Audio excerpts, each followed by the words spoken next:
മണ്ഡലപൂജയ്ക്ക് 2 ദിവസം മാത്രം ബാക്കി നിൽക്കെ ശബരിമലയിൽ ഭക്തജന തിരക്ക് തുടരുന്നു. 97,000 പേരാണ് വെർച്വൽ ക്യൂ വഴി ദർശനത്തിന് ബുക്ക് ചെയ്തിരിക്കുന്നത്. ദർശനത്തിനുള്ള ഭക്തജനങ്ങളുടെ ക്യൂ അപ്പാച്ചിമേട് വരെ നീണ്ടു. കിരൺ കുമാർ തയ്യാറാക്കിയ റിപ്പോർട്ടിലേക്ക്.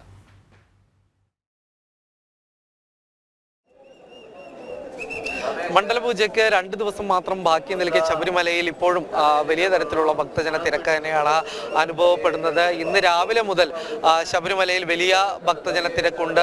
പമ്പ മുതൽ തന്നെ ഭക്തരെ ക്യൂ ആയി നിർത്തി വലിയൊരു നിയന്ത്രണത്തോടു കൂടി മാത്രമാണ് സന്നിധാനത്തേക്ക് കടത്തിവിടുന്നത്. ഇന്ന് പുലർച്ചെ നോക്കിയാൽ അപ്പാച്ചിമേട് മുതൽ തന്നെ ക്യൂ ഉണ്ടായിരുന്നു. പിന്നീട് അല്പം കുറവ് ഭക്തജന തിരക്കിൽ അല്പം കുറവുണ്ടായിട്ടുണ്ടെങ്കിൽ പോലും ഇപ്പോഴും പമ്പയിൽ നിന്ന് തന്നെ ആളുകളെ വലിയ രീതിയിൽ തന്നെ ക്രമീകരിച്ചുകൊണ്ട് വളരെ കുറച്ച് ഭക്തരെ മാത്രമാണ് കടത്തിവിടുന്നത്. ഇന്നത്തെ വെർച്വൽ ക്യൂ വഴിയുള്ള ബുക്കിംഗ് നോക്കിയാൽ 97,000-ഓളം പേരാണ് ഇന്ന് വെർച്വൽ ക്യൂ വഴി ദർശനത്തിന് വേണ്ടി ബുക്ക് ചെയ്തിരിക്കുന്നത്.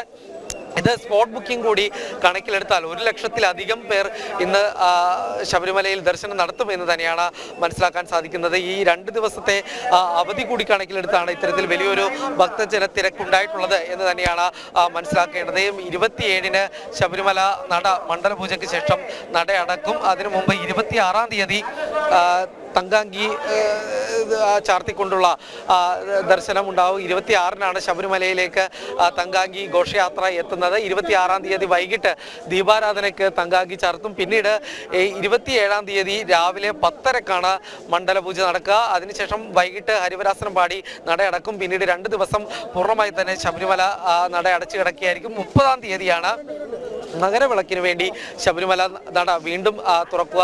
ഏതായാലും വരുന്ന 2 ദിവസം, അതായത് ഇന്ന് ഞായറാഴ്ചയാണ്, നാളെ ക്രിസ്മസ് ആണ്. ഈ 2 ദിവസം കണക്കിലെടുത്തുകൊണ്ട് തന്നെ കൂടുതൽ ഭക്തജനങ്ങൾ ശബരിമലയിലേക്ക് എത്തും എന്ന് തന്നെയാണ് പ്രതീക്ഷിക്കുന്നത്. അതുകൊണ്ട് തന്നെ വലിയൊരു ക്രമീകരണം ഇതുമായി ബന്ധപ്പെട്ട് ഒരുക്കിയിട്ടുണ്ട്.